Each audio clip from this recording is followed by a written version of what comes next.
Hi students, welcome to Satya online IAS academy. నేను భిక్షపతి. రానున్నటువంటి పోటీ పరీక్షలను దృష్టిలో పెట్టుకుని సత్య ఆన్లైన్ ఐఏఎస్ అకాడమీ నెలల వారీగా కరెంట్ అఫైర్స్ని అందిస్తుంది. ఈ నేపథ్యంలో జూన్ 2020 సంబంధించిన కొన్ని ముఖ్యమైన అంతర్జాతీయ విషయాలపైన డిస్కస్ చేద్దాం. ఇందులో మొదటి అంశము, భారత్ ఆస్ట్రేలియా మధ్య వర్చువల్ శిఖరాగ్ర సదస్సు జరిగింది. ఇప్పుడు కోవిడ్-19 కారణంగా ప్రస్తుతం ఉన్నటువంటి కోవిడ్-19 మహమ్మారి కారణంగా ఒక ప్రత్యక్షమైనటువంటి ఒక సమావేశాలు జరిగిన పరిస్థితి ఉంటుంది. ఇలాంటి నేపథ్యంలో వర్చువల్ సదస్సు అంటారు. అంటే ఇక్కడ ఏంటంటే వీడియో కాన్ఫరెన్స్ ద్వారా, ఆన్లైన్ ద్వారా జరిగే ఒక సదస్సులు. భారత్ ఆస్ట్రేలియా మధ్య జరిగినటువంటి ఒక వర్చువల్ శిఖరాగ్ర సదస్సులో భారత ప్రధాని నరేంద్ర మోడీ, ఆస్ట్రేలియా ప్రధాని స్కాట్ మోరిసన్లు పాల్గొనడం జరిగింది. ఈ సమావేశంలో భారత్ ఆస్ట్రేలియా మధ్య ఈ యొక్క వర్చువల్ శిఖరాగ్ర సదస్సులో భారత్ ఆస్ట్రేలియా మధ్య 7 ఒప్పందాలు జరిగాయి. 7 అగ్రిమెంట్స్ అని జరిగాయి. ఇలాంటి పాయింట్స్ మనకి పబ్లిక్ సర్వీస్ కమిషన్ లో చాలాసార్లు అడిగిన సందర్భాలు ఉన్నాయి. అంటే ఎన్ని ఒప్పందాలు జరిగాయనే విషయం పైన అడుగుతున్నాడు. ఆ విషయం గమనించి ఇందులో కొన్ని ముఖ్యమైనవి ఏంటంటే ఇక్కడ ఎన్ఎస్జిలో తర్వాత అగ్రికల్చర్ విషయంలో, అంటే వ్యవసాయ సంబంధించినటువంటి విషయాల్లో ఈ యొక్క అవగాహన ఒప్పందాలన్నీ జరిగాయి. ముఖ్యమైన రక్షణ సంబంధించిన ఒప్పందాలు. మరి ఎన్ఎస్జి అంటాం. ఎన్ఎస్జి అంటే న్యూక్లియర్ సప్లైర్స్ గ్రూప్ అంటారు. అణు సరఫరాదారుల కూటమి అని చెప్పేసి అంటాం. 1975లో ఏర్పాటు చేయబడినటువంటి అణు సరఫరాదారుల కూటమిలో 48 సభ్య దేశాలు ఉన్నాయి. భారత్ సభ్య దేశంగా ప్రయత్నం చేస్తుంది. కానీ భారత్కు సభ్య దేశానికి చైనా లాంటి దేశాలు వ్యతిరేకించడం ద్వారా ఇలా జరుగుతుంది. ఈ నేపథ్యంలో ఆస్ట్రేలియా దేశం మేము భారత్కి మద్దతు ఇస్తాం, ఎన్ఎస్జిలో న్యూక్లియర్ సప్లైస్ గ్రూప్ లో సభ్య దేశంగా కావడానికి భారత్ చేసిన ప్రయత్నాలకు మేము మద్దతు ఇస్తామని చెప్పడం జరిగింది అనమాట. ఆ పాయింట్ గుర్తుపెట్టుకోండి ఫ్రెండ్స్. అంతేకాకుండా ఆస్ట్రేలియా విషయంలో మరో ఇన్ఫర్మేషన్ మనకు ఉంటుంది ఇక్కడ. అంటే ప్రపంచంలోనే నాణ్యమైనటువంటి యురేనియం ఒక సంబంధించినటువంటి ఉత్పత్తికి, యురేనియం వెలికితీత ఉత్పత్తిలో మొదటి స్థానంలో ఉన్నది, పేరుగాంచింది ఏంటంటే ఆస్ట్రేలియా దేశం. ఆ పాయింట్స్ అనేది మనకి ఇంపార్టెంట్ ఫ్రెండ్స్. ఇది భారత్ ఆస్ట్రేలియా మధ్య జరిగినటువంటి వర్చువల్ శిఖరాగ్ర సదస్సు యొక్క ఇంపార్టెన్స్ అనమాట. నెక్స్ట్ పాయింట్ ఫ్రెండ్స్, ఇంకా ఐక్యరాజ్య సమితి పేదల సూరత్బా రాయబారిగా నియమితులు కావడం జరిగింది. భారతదేశానికి చెందినటువంటి 12 సంవత్సరాల బాలిక. భారతదేశానికి చెందినటువంటి 12 సంవత్సరాల బాలిక పేరేంటంటే ఎం నేత్ర. చెన్నై ప్రాంతానికి లేదా తమిళనాడు ప్రాంతానికి చెందినటువంటి ఒక సెలూన్ యజమాని మోహన్ గారి కూతురే ఎం నేత్ర. మోహన్ గారు ఒక సెలూన్ యజమానిగా ఉండి తన కూతురు చదువు గురించి 5 లక్షల రూపాయలని పొదుపు చేశారు. ఈ కరోనా మహమ్మారి కారణంగా, ఈ కోవిడ్-19 మహమ్మారి కారణంగా సమాజంలో పర్టికులర్ గా వలస కూలీలు కానివ్వండి, పేదల యొక్క జీవన స్థితిగతులను చూసి చలించినటువంటి ఎం నేత్ర వాళ్ళ కుటుంబం ఈ 5 లక్షల రూపాయలని వలస కూలీల సంక్షేమం పైన, పేదల సంక్షేమం పైన ఖర్చు చేయడం జరిగింది. ఈ విషయాన్ని తెలుసుకున్నటువంటి భారత ప్రధాని నరేంద్ర మోడీ మే 31, 2020 జరిగినటువంటి మన్ కీ బాత్ కార్యక్రమంలో చర్చించడం అనేది జరిగింది. మన్ కీ బాత్ కార్యక్రమంలో ఈ నేపథ్యంలో ఐక్యరాజ్య సమితి అనుబంధ సంస్థ UNADP అంటారు, united nations association for development and peace అనే సంస్థ ఎం నేత్రని ఐక్యరాజ్య సమితి పేదల సూహృద్భావ రాయబారిగా నియమించడం జరిగింది. ఇది ఒక స్ఫూర్తిదాయకమైనటువంటి విషయం కూడా. ఇది మనము స్ఫూర్తి తీసుకోవాల్సిన విషయం. ఇక్కడ మనం గమనించినట్లయితే ఇక్కడ డబ్బులు అనేది ఉండడం కాదు, దాన్ని ఓకేనా, ఇక్కడ ఎన్ని డబ్బులు ఉన్నాయి, ఎన్ని కోట్లు ఉన్నాయి కాదు, ఇక్కడ దాన్ని ఎంత యూటిలైజ్ చేశాము, అవసరానికి ఎలా తీసుకొచ్చాము అనేది ఆ చిన్న అమ్మాయి ఆ సంవత్సరం ఆ కుటుంబం నుండి ప్రపంచం అంతా తెలుసుకునే విషయం. అందుకోసమే ఆమెను ఐక్యరాజ్య సమితి ఎలా ఆమెను గౌరవించింది, ఎలా ఒక హానర్ ఇచ్చింది, ఎలా ఒక హోదానిచ్చింది అంటే ఐక్యరాజ్య సమితి పేదల సూరత్బా రాయవారిగా నియమించడం జరిగింది. Good will ambassador the poor by the united nations of the organisations friend. ఇక్కడ 2 పాయింట్స్. ఇక్కడ ఎం నేత్ర అనే అమ్మాయి ఓకే, ఏ స్టేట్ అంటే తమిళనాడు స్టేట్. ఎవరి యొక్క గుర్తింపునిచ్చారంటే UNADP. UNADP యొక్క అబ్రివేషన్ ఏంటంటే united nations association for development and peace అంట. ఐక్యరాజ్య సమితి అనుబంధంగా పనిచేస్తుంది. మరి UNO అంటాం, ఐక్యరాజ్య సమితి, యునైటెడ్ నేషన్స్ ఆఫ్ ఆర్గనైజేషన్. ప్రస్తుతం ఐక్యరాజ్య సమితికి ప్రధాన కార్యదర్శిగా పనిచేస్తున్న వారు పోర్చుగల్ దేశానికి చెందినటువంటి ఆంటోనియో గుటెరెస్. ఆ point important. Next point friends, ఇక యూనిసెఫ్ రెడ్ డాట్ ఛాలెంజ్ అనే కార్యక్రమాన్ని ప్రారంభించడం జరిగింది. యూనిసెఫ్ ఏంటి దీనికి సంబంధించిన ఇన్ఫర్మేషన్ ఏంటి, యూనిసెఫ్ సంబంధించిన విషయం ఏంటంటే ఇక్కడ ఓకేనా, ఈ చిన్న పిల్లల ఎవరైతే ఈ యొక్క ఆడపిల్లలు ఉన్నారో, మహిళలు ఉన్నారో, వాళ్ళకి సంబంధించినటువంటి ఆరోగ్య విషయంలో సో జాగ్రత్త వహించాలి. సో ఆరోగ్య విషయం పైన మాట్లాడుకోవాలి, వాళ్ళకి ఆరోగ్య విషయం పైన ఒక అవగాహన ఉండాలి అనే విషయమే ఈ యొక్క రెడ్ డాట్ ఛాలెంజ్ అనే కార్యక్రమం అనమాట. సో ఇది యూనిసెఫ్ ప్రారంభించడం జరిగింది. దీనికి ప్రచారకర్తగా భారతీయ మహిళ, తర్వాత మాజీ మిస్ వరల్డ్ అయినటువంటి మనీష్ చిల్లర్ సో ఈ యొక్క యూనిసెఫ్ రెడ్ డాట్ ఛాలెంజ్ కార్యక్రమానికి ప్రచారకర్తగా ఉన్న 2017 సంవత్సరంలో సో 2017 సంవత్సరంలో మిస్ వరల్డ్ టైటిల్ పొందినటువంటి భారతీయ మహిళనే సో మనీష్ చిల్లర్ అన్నమాట. సో ఆ పాయింట్ గుర్తుపెట్టుకోండి ఫ్రెండ్స్. సో యూనిసెఫ్ అంటున్నాం, యూనిసెఫ్ అనేది United nations of international children emergency fund అని పిలుస్తాం. ఇలాంటి యూనిసెఫ్ అనే ఒక సంస్థ న్యూయార్క్ ప్రధాన కేంద్రంగా పనిచేస్తుంది. ప్రస్తుతం యూనిసెఫ్ కి అధిపతిగా ఉన్నవారు ఎవరంటే ఎన్రిటా ఫోర్ అండి. ఎవరండి? ఎన్రిటా ఫోర్ అనేవారు యూనిసెఫ్ కి అధిపతిగా ఉన్నారు. సో ఆ పాయింట్స్ గుర్తుపెట్టుకోండి. సో ఇలాంటి కార్యక్రమాలు జరుగుతున్నాయి. మన జాతీయ అంశాలు కూడా మనం డిస్కస్ చేశాం. సో ఏమైనా డిస్కస్ చేశామంటే జాతీయ అంశాల్లో సో ఒడిశా రాష్ట్రంలో కూడా రాజపర్బ అనే ఒక ఉత్సవాన్ని నిర్వహించడం జరిగింది. మహిళల ఆరోగ్య విషయంలో మాట్లాడుకోవాలి, వాళ్ళ మహిళల ఆరోగ్య విషయం పైన అవగాహన ఉండాలి సో అని ఒక విషయం పైన రాజపర్బ అనే ఒక కార్యక్రమాన్ని ప్రారంభించిన రాష్ట్రం ఒడిశా. సో ఇక్కడ కూడా అలాంటి కార్యక్రమమే, మహిళలకు సంబంధించిన ఆరోగ్య విషయంలో మాట్లాడుకునే కార్యక్రమమే, అవగాహన కల్పించే కార్యక్రమే రెడ్ డాట్ ఛాలెంజ్ కార్యక్రమం. దీని యూనిసెఫ్ ప్రారంభించినటువంటి రెడ్ డాట్ ఛాలెంజ్ కార్యక్రమానికి ప్రచారకర్తగా ఉన్నవారు మనీష్ చిల్లర్. ఇక నెక్స్ట్ పాయింట్ ఫ్రెండ్స్, సిట్యాప్ అంట. సిట్యాప్ అండి, ఇది కార్యక్రమాన్ని WHO ప్రకటించడం జరిగింది. సో సిట్యాప్ అంటే ఏంటంటే, సి అంటే ప్రస్తుతం ఉన్నటువంటి ప్రపంచాన్ని వణిగిస్తున్నటువంటి ప్రపంచ సంక్షోభానికి కారణమైనటువంటి ఒక వైరసే సి అంటే కోవిడ్-19. సో కోవిడ్-19 విషయంలో మనకి ఎలాంటి విషయం తెలిసినా, కోవిడ్-19 ఎలా అరికట్టాల విషయం తెలిసినా, కోవిడ్-19కి ఎలాంటి టీకా విషయం తెలిసినా, ఎలాంటి మందులు తెలిసినా, ఇలాంటి వాటిని లేదా ఏదైనా కొత్త కొత్త పరికరాలు, కొత్త కొత్త డివైస్ తయారు చేసిన ఇవన్నీ కూడా ఆ సమాచారాన్ని WHO లో ఉన్నటువంటి సభ్య దేశాలను ఇచ్చిపుచ్చుకోవాలి అని చెప్పి ఈ సిట్యాప్ కార్యక్రమాన్ని ప్రారంభించడం జరిగింది. సో సిట్యాప్ అంటే ఇక్కడ ఏంటంటే కోవిడ్-19 టెక్నాలజీ యాక్సెస్ పూల్ అంటారు. టెక్నాలజీ యాక్సెస్ చేయడం.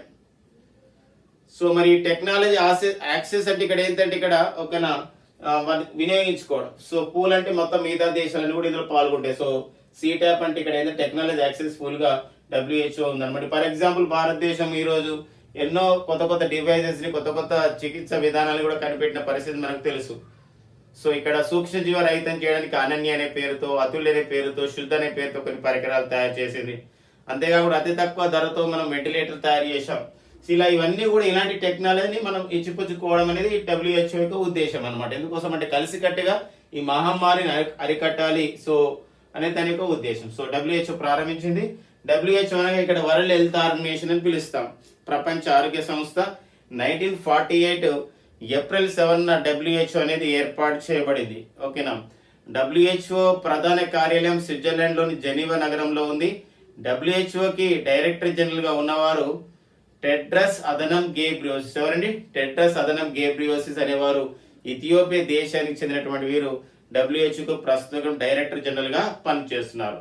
సో మరొక విషయం, ఒక ముఖ్యమైన విషయం ఏంటంటే WHO నుండి ఇటీవల వైదొలుగుతున్నట్లు ప్రకటించిన దేశం అంటే అది ఏంటంటే అమెరికా దేశం వైదొలుగుతున్నట్లు ప్రకటించింది. ఎందుకోసం అంటే కోవిడ్-19 మహమ్మారి వచ్చినప్పుడు, కరోనా వైరస్ వ్యాప్తి జరుగుతున్నప్పుడు ప్రపంచ దేశాలకు సరైన విధంగా హెచ్చరించక, సరైన విధంగా అవగాహన కల్పించక చేసింది అని చెప్పడం దీని యొక్క ఉద్దేశం అన్నమాట. అది సరిగా ఒక బాధ్యతాయుతంగా పనిచేయలేదని దాని యొక్క ఉద్దేశం. సో నెక్స్ట్ అంశం ఏంటంటే మిషన్ సాగర్ అనే కార్యక్రమం. సో ఈ మిషన్ సాగర్ అనే కార్యక్రమాన్ని భారత నావికాదళం చేసింది. సో భారత నావికాదళం చేసినటువంటి మిషన్ సాగర్ కార్యక్రమం ఉద్దేశం ఏంటంటే, సో దానికి అబ్రివేషన్ మనకు చెప్తుంది ఏంటంటే security and growth for all in the region. అంటే ఇక్కడ భారత తీర ప్రాంతాలు ఏదైతే ఉన్నాయో, సో సముద్ర తీర ప్రాంతాలు ఉన్నాయో, సముద్రంలో భారత్కి పొరుగున ఉన్నటువంటి దేశాలు ఏవైతే ఉన్నాయో, పర్టికులర్గా శ్రీలంక కానివ్వండి, మారిషస్ కానివ్వండి, షేషెల్స్ కానివ్వండి, సో ఇలా మడగాస్కర్, ఇలా అన్ని దేశాలకు సహాయం చేయడం, భద్రతను పటిష్టం చేయడం. సో ప్రజెంట్ అయితే కోవిడ్-19 కారణంగా భద్రత కన్నా ఇంపార్టెన్స్ అనేది ఇక్కడ ఏంటంటే పొరుగు దేశాలకి మనకు ఒక లుకిస్ట్ పాలసీ నుండి మనం యాక్టిస్ట్ పాలసీకి వచ్చాం మన భారత విదేశాంగ విధానం. సో ఈ నేపథ్యంలో వివిధ దేశాలకి కరోనా వైరస్ మహమ్మారికి తాత్కాలిక చికిత్స విధానం ఉన్నటువంటి హైడ్రాక్సీ క్లోరోకిన్ మాత్రలు కానివ్వండి, పారాసిటమాల్ మాత్రలు కానివ్వండి, ఆయా దేశాలకు పంపిణీ చేయడం, సరఫరా చేయడం. మరొక అంశం ఏంటంటే ఇక్కడ ఆహార పదార్థాలు సరఫరా చేయడం. ఈ రెండు నేపథ్యంలో భారత్ ఏం చేసిందంటే మిషన్ సాగర్ అనే కార్యక్రమాన్ని ప్రారంభించింది. పర్టికులర్గా సీషెల్స్ దేశానికి, మడగాస్కర్ దేశానికి, మారిషస్ దేశానికి సో ఈ మిషన్ సాగర్ అనే కార్యక్రమం ద్వారా ఏం చేశారంటే ఈ యొక్క సంబంధించినటువంటి ఆహార సరఫరా, తర్వాత మాత్రలు, ఈ కోవిడ్-19కి ఉద్దేశించినటువంటి తాత్కాలిక చికిత్స విధానమైనటువంటి మాత్రల్ని, టాబ్లెట్స్ని పంపించడం జరిగింది. కాబట్టి అడుగుతాడు ఎగ్జామినేషన్ ఏమనంటే మిషన్ సాగర్ అనే కార్యక్రమం దేనికి ఉద్దేశించిందంట. దట్ ఈస్ అది భారత నావికాదళం ప్రారంభించింది ఆయా దేశాలకి సరఫరా చేయడం, ఆహార పదార్థాల సరఫరా, తర్వాత మందుల సరఫరా చేయడం. మరొక విషయం కూడా ఉంది ఇక్కడ. ఇంకొకటి ఆపరేషన్ సంజీవన్ అనే కార్యక్రమాన్ని కూడా ప్రారంభించింది, భారత ప్రభుత్వం ప్రారంభించింది. సో భారత ప్రభుత్వం మాల్దీవుల దేశానికి ఆహార సరఫరా చేయడం, ఆహార పదార్థాల సరఫరా చేయడం, తర్వాత మందులు, ఔషధాలను సరఫరా చేయడానికి ప్రారంభించిన కార్యక్రమం ఆపరేషన్ సంజీవని. మరొకటి కూడా ఇది విషయంలో ఆపరేషన్ వందే భారత్ మిషన్ అంటారు. ఆపరేషన్ వందే భారత్ మిషన్ యొక్క ఉద్దేశం ఏంటంటే సో ఈ యొక్క కరోనా కారణంగా, కోవిడ్-19 కారణంగా వివిధ దేశాల్లో చిక్కున్నటువంటి భారతీయుల్ని సో స్వదేశానికి తీసుకురావడం, అది విమానాల ద్వారా, అది ఆపరేషన్ వందే భారత్ మిషన్. ఇందులో మరొక అంశం కూడా ఉంది, సముద్ర సేతు. సో సముద్ర సేతు అంటే ఇక్కడ ఓడల ద్వారా వివిధ దేశాల్లో చిక్కున్న భారతీయుల్ని స్వదేశానికి తీసుకురావడం. ఇందులో INS Shardul, INS Magar, INS Airavat, INS Jalashwa ఇలాంటి ఒక ఓడల్ని యూజ్ చేసుకొని మనం స్వదేశానికి కొంతమంది భారతీయుని తీసుకొచ్చాం. సో ఇక్కడ గమనించండి, మీకు ఒక 4 పాయింట్స్ ఎక్స్ప్లెయిన్ చేశాను.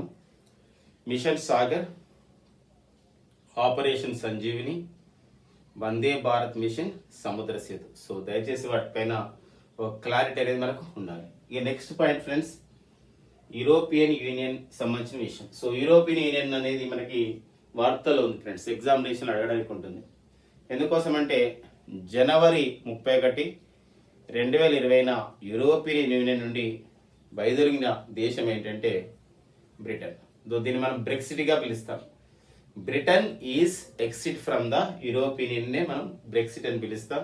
సో అయితే ఈ నేపథ్యంలో బ్రిటన్ బయలుదేరిన తర్వాత యూరోపియన్ యూనియన్ సో చాలా దేశాలతో వాణిజ్య ఒప్పందాలు చేసుకుంటుంది.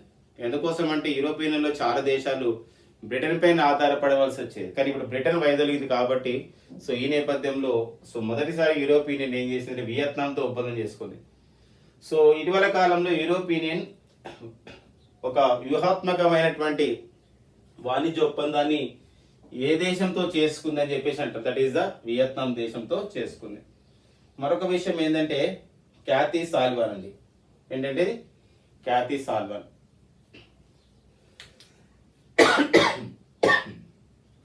క్యాథీ సాల్వన్ యొక్క ఉద్దేశం, క్యాథీ సాల్వన్ అనే ఒక అమెరికా మహిళ సాధించిన విజయం ఏంటంటే 1984లో ఈమె అంతరిక్షంలోకి వెళ్ళొచ్చింది.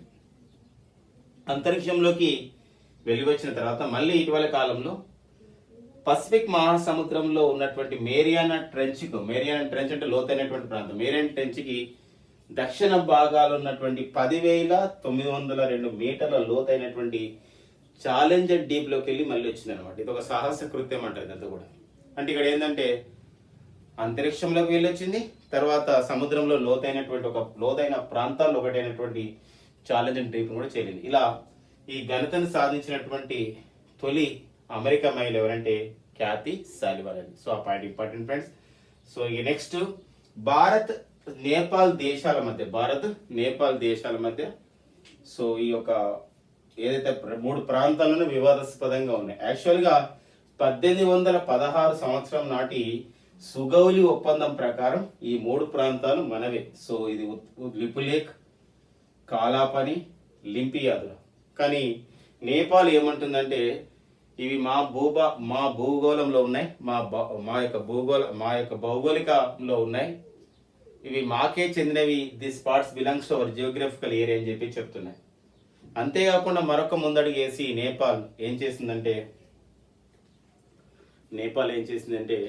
ఆ నేపాల్ దేశ పార్లమెంట్లో ఒక బిల్లును ఆమోదించింది. ఆ బిల్లు విషయం ఏంటంటే ఇక్కడ ఈ యొక్క ప్రాంతాలు ఏవైతే ఉన్నాయో లిపులేఖ్, కాలాపాని, లింపియాదుల నేపాల్ భౌగోళిక పటంలో చూపుతున్నటువంటి బిల్లు. ఆ బిల్లును ఆ దేశ పార్లమెంట్ ఆమోదించడం జరిగింది. మన భారత్ తీవ్రంగా ఆక్షేపణ చేయడం జరిగింది, తీవ్రంగా వ్యతిరేకించడం జరిగింది. కాబట్టి అడుగుతాడు ఒక్కోసారి, సో భారత్ నేపాల్ మధ్య జరిగినటువంటి సుగౌలి ఒప్పందం అనేది ఇది బ్రిటిష్ వారి కాలంలో జరిగినటువంటి ఒప్పందంలో ఏ సంవత్సరం జరిగింది అంటే 1816 సంవత్సరం జరిగింది. దీని ప్రకారం ఈ ప్రాంతాలు లిపులేక్ కానీ కాలాపాని కానీ లింపియాదుల భారత్ చెందినవి అనమాట. సో ఆ పాయింట్ గుర్తుపెట్టుకోండి ఫ్రెండ్స్. ఇక మరొకటి United air force United nations air force అంటే అమెరికా దేశ వైమానిక దళం. సో అమెరికా దేశ వైమానిక దళానికి తొలిసారిగా ఒక నల్ల జాతీయుడు, తొలిసారిగా ఒక బ్లాక్ పర్సన్ అంటాం ఒక నల్ల జాతీయుడు అతను అధిపతిగా కావడం జరిగింది. అతని పేరు జనరల్ చార్లెస్ బ్రౌన్ అండి, జనరల్ చార్లెస్ బ్రౌన్. సో ఆ పాయింట్ వెరీ వెరీ ఇంపార్టెంట్. ఎందుకోసం అంటే ఓకేనా, మనకి జార్జ్ ప్లాయిడ్ అనే ఉదంతం జరిగింది అమెరికాలోని మిన్నేసోటా రాష్ట్రంలో. మినియాపోలిస్ చేత జాత్యహంకారం చేత చంపివేయబడ్డారు ఒక నల్ల జాతీయుడే. ఎవరంటే అంటే తెల్ల జాతీయుడు నల్ల జాతిని చంపేయడం జరిగింది అనమాట. అతని పేరే పోలీస్ అధికారి పేరు అంటే తెల్ల జాతీయుడు అయినటువంటి పోలీస్ అధికారి పేరు రిచర్డ్ కౌనిక్. చంపివేయబడ్డవాడు ఎవరంటే అతను ఎవరండి, జార్జ్ ప్లాయిడ్. సో ఈ నేపథ్యంలో అంటే నల్ల జాతులపైన ఇలా జరుగుతుందని చెప్పేసి ప్రపంచం అనుకున్న పరిస్థితిలో సో అమెరికా ఏం చేసిందంటే అమెరికా దేశ వైమానిక దళానికి తొలిసారిగా ఒక నల్ల జాతీయుడు ఏమయ్యాడండి, అధిపతి అయ్యారు. అతని పేరు చార్లెస్ బ్రౌన్. ఈ point very very important friends.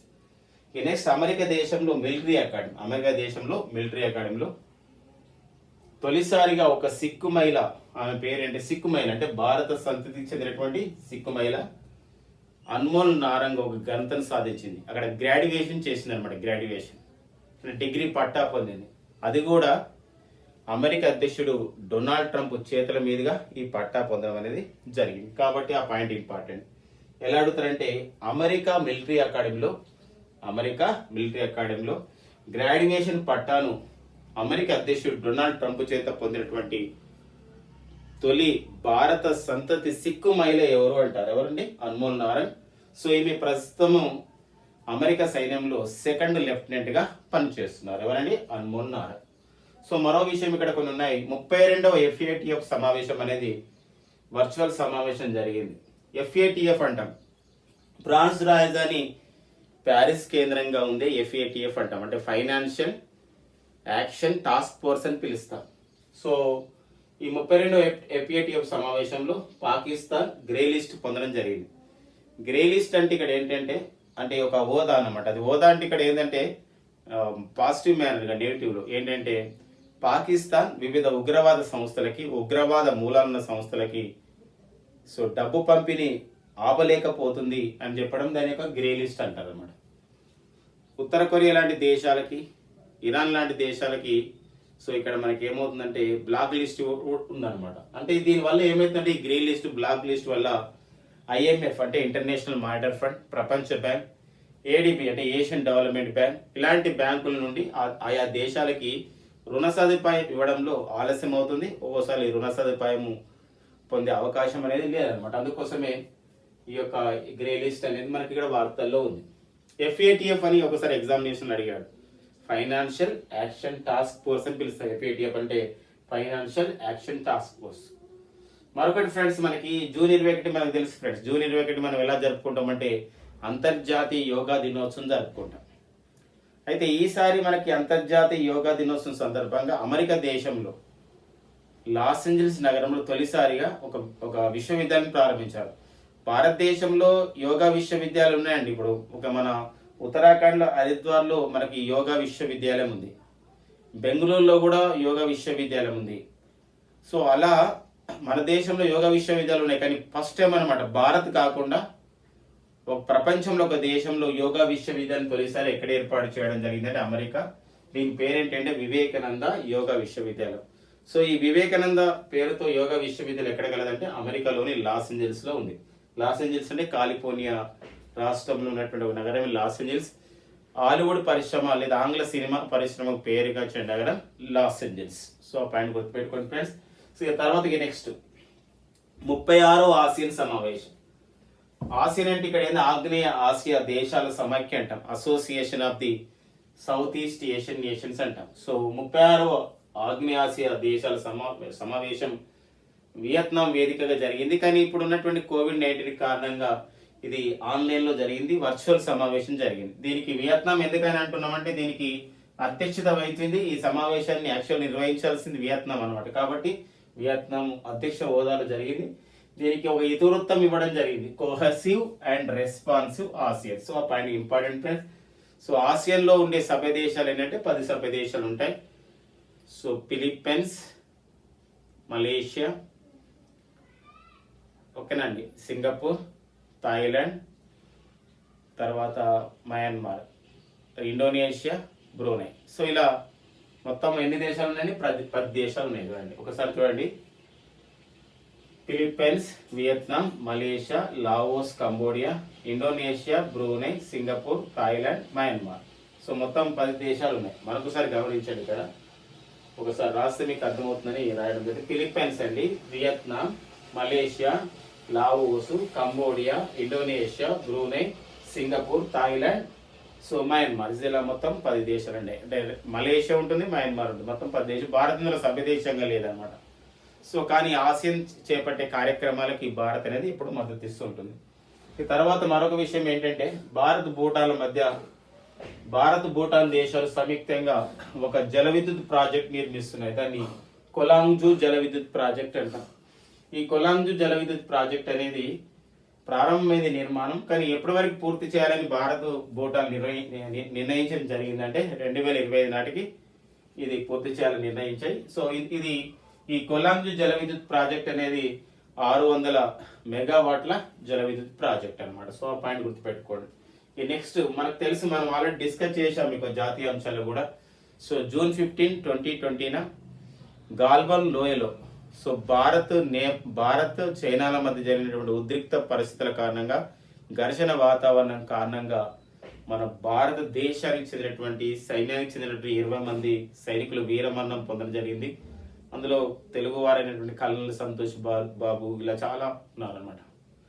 So ఈ నేపథ్యంలో మనకి భారత్ ఒక నిర్ణయం తీసుకుంది, చైనాకు సంబంధించినటువంటి యాప్లని నిషేధించింది. అందులో చైనాకు సంబంధించిన ఎన్ని యాప్లను నిషేధించిందంటే 59 యాప్లను నిషేధానికి గురైంది అనమాట. ఆ పాయింట్ ఇంపార్టెంట్. నెక్స్ట్ మరొక విషయం ఏంటంటే, సో రెండవ ప్రపంచ యుద్ధం పూర్తయి 75 సంవత్సరాలు అవుతున్న సందర్భంగా సో ప్రతి సంవత్సరం కూడా రష్యా ఏం చేస్తుందంటే రెండవ ప్రపంచ యుద్ధ విజయోత్సవం జరుపుతుంది. ఈసారి కూడా సో కరోనా కారణంగా కొంచెం లేట్గా నిర్వహించింది. అయితే ఇది రష్యా రాజధాని మాస్కోలో నిర్వహించింది. దీని పేరు ఏంటంటే, ఉత్సవాల పేరు 75వ రెండో ప్రపంచ యుద్ధ విజయోత్సవాలు. జూన్ 23, 24, 25లో ఎక్కడ జరిగాయంటే రష్యా రాజధాని మాస్కోలో జరిగాయి. దీని తరపున మన భారతదేశం చెందినటువంటి సిబ్బంది కూడా, అంటే ఇక్కడ రక్షణ సిబ్బంది కూడా పాల్గొనడం జరిగింది. కేంద్ర రక్షణ శాఖ మంత్రి రాజ్నాథ్ సింగ్ కూడా పాల్గొనడం జరిగింది. ఆ పాయింట్ ఇంపార్టెంట్. 75 అనేది నెంబర్ ఉంది కాబట్టి ఇక్కడ ఇన్ని సంవత్సరాలు జరుగుతుంది కాబట్టి అప్పుడు ఇంపార్టెంట్. మరొక విషయం ఏంటంటే, నేపాల్లోని కాట్మాండ్లో ఉన్నటువంటి పశుపతినాథ్ ఆలయంలో సో కొన్ని అక్కడ ఉన్నటువంటి కొన్ని శానిటేషన్, పర్టికులర్గా పరిశుభ్రత లేదా ఇన్ఫ్రాస్ట్రక్చర్ అంటే పరిశుభ్రత సంబంధించిన విషయం పైన కానీ, ఓకే శానిటేషన్ విషయంలో కానీ, తర్వాత కొన్ని నిర్మాణాలు చేయడానికి భారత్ సాయం చేస్తుంది అనమాట. సో కాబట్టి ఒకసారి అడతాడు, నేపాల్లో ఉన్నటువంటి కాట్మాండ్లో ఉన్నటువంటి పశుపతినాథ్ ఆలయాన్ని సో అందులో మౌలిక సదుపాయాలు కల్పన చేయడంలో ఏ దేశం సహాయం చేసిందంటే భారత్. మరొక విషయం కూడా ఇక్కడ ఉంది, భారత్ పశుపతినాథ్ టెంపుల్తో పాటుగా అక్కడ నేపాల్లో గతంలో ఒకసారి భూకంపం వచ్చింది 2015 సంవత్సరంలో. దాని ద్వారా చాలా ఒక పాఠశాలలు, నేపాల్లో ఉన్న పాఠశాలలు ధ్వంసమయ్యాక భూకంప తీవ్రతకి. ఆ నేపథ్యంలో భారత్ నేపాల్లో ఉన్నటువంటి ప్రభుత్వ పాఠశాలల్ని పునర్నిర్మాణం చేస్తుంది. సో ఇలా నేపాల్లోని ఆ దేశ పాఠశాల పునర్నిర్మాణంలో భాగస్వామ్యమైన దేశం, సహాయపడుతున్న దేశం ఏదంటే భారత్. ఈ రెండు విషయాలు గుర్తుపెట్టుకోండి ఫ్రెండ్స్. సో ప్రస్తుత నేపాల్ ప్రధాని ఖడ్గ ప్రసాద్ శర్మ ఓలీ. నెక్స్ట్ గావి అంటారండి. ఇది one of the most expected మనం అనుకోవచ్చు ఎగ్జామినేషన్లో. గావి అంటే ఏంటంటే global association for vaccine immunisation అంటారు. వ్యాక్సిన్ ఇమ్యునైజేషన్, మరొకసారి global association for vaccine immunisation. ఇది బ్రిటన్ వాళ్ళు దీన్ని వ్యవస్థాపన చేయడం జరిగింది. ఆర్గనైజ్ చేస్తున్నారు, బ్రిటన్ వాళ్ళు స్థాపించారు. ఇందులో భారత్ సభ్య దేశంగా ఉంది. దీని యొక్క ఉద్దేశం ఏంటంటే ప్రస్తుతం కోవిడ్-19 కరోనా కారణంగా మనకి ఒక కరోనా వైరస్కి కోవిడ్-19కి ఒక వ్యాక్సిన్ తయారు చేయాలని ప్రపంచంలో చాలా దేశాలు ప్రయత్నం చేస్తున్నాయి. ఏ దేశాలైతే ప్రయత్నం చేస్తున్నాయో కరోనా టీకాని కనిపెట్టే విషయంలో ఆయా దేశాలకు ఫండ్ ఇవ్వడం, అంటే డబ్బులు ఇవ్వడం, ఆ టెక్నాలజీకి సహాయం చేయడం ఈ కూటమి యొక్క ఉద్దేశం అనమాట. ఇందులో భారత్ చేరడానికి కారణం అది. అంతేకాకుండా ఇక్కడ లండన్, అంటే ఇక్కడ బ్రిటన్ చెందినటువంటి ఆక్స్ఫర్డ్ విశ్వవిద్యాలయం కూడా ఈ కోవిడ్-19 సంబంధించినటువంటి చేస్తుంది టీకాని. సో భారత్ చెందినటువంటి హైదరాబాద్లో ఉన్నటువంటి భారత్ బయోటిక్ అనే సంస్థ కోవాక్సిన్ అనే పేరుతో కూడా టీకాలను అభివృద్ధి చేస్తుంది. ఇవి ట్రయల్స్ స్థితిలో ఉన్నాయి ఇప్పుడు. సో కాబట్టి అబ్రివేషన్ గుర్తుపెట్టుకుని ప్లస్ గావి అంటారు. గావి అంటే ఇక్కడ ఏంటంటే global association for vaccine immunisation. Next united nations అంటారు. యునైటెడ్ నేషన్స్ సెక్యూరిటీ కౌన్సిల్ అంటే ఐక్యరాజ్య సమితి భద్రతా మండలిలో మొత్తం 15 దేశాలు ఉంటాయి. 5 దేశాలు శాశ్వత దేశాలు, మిగతా 10 దేశాలు తాత్కాలిక సభ్య దేశాలు. ఈ తాత్కాలిక సభ్య దేశంలో ప్రతి ఒక సంవత్సరంలో 5 దేశాలు వస్తుంటాయి, 5 దేశాలు పోతూ ఉంటాయి, అంటే ఆ 10 కాలం అయిపోతుంటాయి. సో 2021-22 సంవత్సరానికి కొత్తగా 5 దేశాలు ఐక్యరాజ్య సమితి భద్రతా మండలిలో తాత్కాలిక సభ్య దేశాలు చేరాయి. అందులో భారత్ కూడా చేరింది. భారత్ ఇది చేరడం 8వ అయింది అనమాట. ఆ దేశాలు ఏవో చూద్దాం. భారత్తో పాటు ఈ యొక్క ఐక్యరాజ్య సమితి భద్రతా మండలిలో చేరినటువంటి తాత్కాలిక సభ్య దేశాలుగా చేరినవి ఏంటంటే Mexico, India, Ireland, Norway, Kenya. So ఇక్కడ మీరు ఈజీగా గుర్తుపెట్టుకోవచ్చు ఫ్రెండ్స్. అంటే కోడ్స్ టూ మచ్ కోడ్స్ అనేది ఎగ్జామ్లో మనకు పనికిరావు, కానీ కొన్ని కోడ్స్. సో ఎంఐ అంటే ఒక ఫోన్ ఉంది my dear friends, MI ink. So MI ink, MI అనే ఫోన్ వాడితే ఇంక్ పడుతుంది. అది మంచి ఫోన్ కాదు, లేదా మంచి ఫోన్ ఇట్లా డిస్కస్ చేసుకోవచ్చు. ఎంఐ ఇంక్ అండి. ఎంఐ అంటే అదొక ఫోన్. ఎం అంటే ఇక్కడ ఏంటంటే ఫ్రెండ్స్ మెక్సికో, ఐ అంటే ఏంటి ఇండియా, ఐ అంటే ఇంకోటి ఏంటి ఐర్లాండ్, ఎన్ అంటే నార్వే, కే అంటే. సో ఎంఐ ఫోన్ వాడాలి, వాడకుంటే ఏమవుతుంది, వాడకుంటే ఇంకు పడుతుంది. అలా గుర్తుపెట్టుకోవడానికి ఉంటుంది. సో ఇక్కడ నేర్చుకోవడం వల్ల, కోడ్ నేర్చుకోవడం వల్ల కూడా చాలా రోజులు మనం గుర్తుపెట్టుకోవడానికి ఉంటుంది అనమాట ఎగ్జామ్ వరకు మీ ఇంక్. ఓకే, నెక్స్ట్ ఫ్రెండ్స్ ఐక్యరాజ్య సమితిలో ఈ యొక్క సాధారణ సభకు ఉంటుంది. సాధారణ సభ అధ్యక్షుడి యొక్క పదవి కాలం 1 సంవత్సరం ఉంటుంది. సో మరి ఐక్యరాజ్య సమితికి అంటే ఐక్యరాజ్య సమితిలో 75వ ఈ యొక్క ఐక్యరాజ్య సమితికి సాధారణ సభకు అధ్యక్షుడిగా, ఐక్యరాజ్య సమితి సాధారణ సభకు 75వ అధ్యక్షుడిగా నిజ్జానీ మహమ్మద్ బండి స్థానం నియమితులైన వారు ఓల్కర్ బాజ్కర్. ఇతను టర్కీ దేశానికి చెందినవాడు. మరొకటి వియత్నాంలో ఉన్నటువంటి ఒక ప్రాంతంలో తవ్వకాలు జరిపింది భారత పురావస్తు శాఖ, ఆర్కియాలజికల్ సర్వే ఆఫ్ ఇండియా. తవ్వకాల్లో 1100 సంవత్సరాల క్రితం నాటి చామ్ టెంపుల్ అనేది లభ్యమైంది. ఇది ఒక శివుడి యొక్క ఆలయం అనమాట. చామ్ టెంపుల్ ఇక్కడ ఏ దేశంలోని వియత్నాం. దీన్ని తవ్వకాలు జరిపిన భారత సంస్థ ఆర్కియాలజికల్ సర్వే ఆఫ్ ఇండియా. 1861 సంవత్సరంలో ఏర్పాటు చేయబడింది ఆర్కియాలజికల్ సర్వే ఆఫ్ ఇండియా. ఏఎస్ఐకి ప్రస్తుతం అధిపతిగా ఉన్నవారు విద్యావతి. సో ఇవ్వండి మనకి జూన్ 2020 సంబంధించినటువంటి కొన్ని ముఖ్యమైనటువంటి కరెంట్ అఫైర్స్. సో ఇవి ఖచ్చితంగా మనకి ఎగ్జామినేషన్లు ఉపయోగపడతాయి. సో మనకి మీకు మరింత సమాచారం గురించి సత్య ఆన్లైన్ ఐఏఎస్ అకాడమీ ఇచ్చే యూట్యూబ్ ఛానల్లోని ఇన్ఫర్మేషన్తో పాటు సత్య ఆన్లైన్ సంబంధించినటువంటి ఏదో కోర్సులకు ఉన్నటువంటి వాటి కూడా సబ్స్క్రిప్షన్ తీసుకోండి. ఖచ్చితంగా మీ విజయానికి ఒక బాటగా మార్చుకోండి. సో మళ్ళీ నెక్స్ట్ సెషన్లో మరొక టాపిక్తో ఖచ్చితంగా మనం మీట్ అవుదాం. Thank you very much and all the best.